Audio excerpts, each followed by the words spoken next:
Ang Pasko ay isang beses lang sa isang taon, kaya grab the chance natin makita lahat ng Christmas decorations na pinaghirapan ng ating lugar at ating gobyerno dito sa Antipolo. Ayan po ang mga bagong decoration nila ngayon for 2025. So, ayan po, enjoy lang natin dahil pagdating po ng January niyan ay tatanggalin na rin yan. O, diba, ang ating mga malalaking butterfly, malalaking mushrooms or jelly man yan, ano man yan. At, ayan, ako, ang pinakamaganda sa lahat talaga dyan. Kaloka talaga. Ayan, ang mga decorations dito sa Antipolo, ganyan.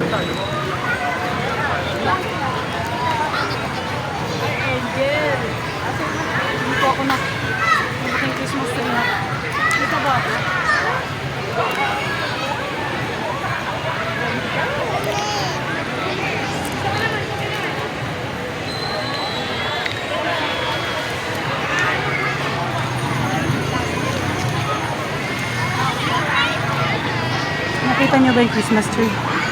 Yan ang giant Christmas tree. At yung malaking tutubi. Ayan sa ano? Tutubi ba yan? Dragonfly yan eh. Kaya nga, tutubi nga.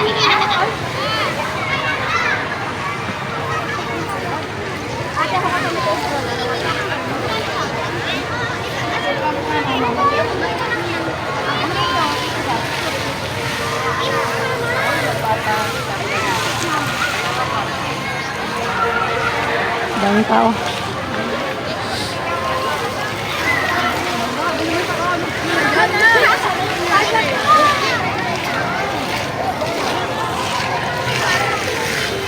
Diba? Fountain, pwedeng maligo.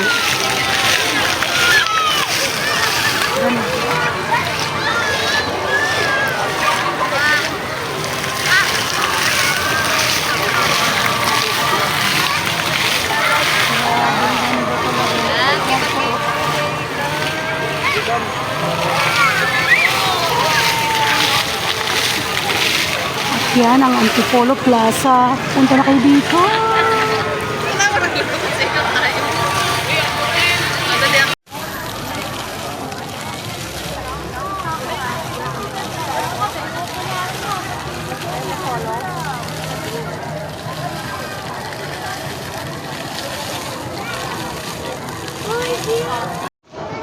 So ganda dun sa taas oh. Merry Christmas po sa inyong lahat. Thank you for watching. Please like, share, and subscribe. Meow, meow, meow.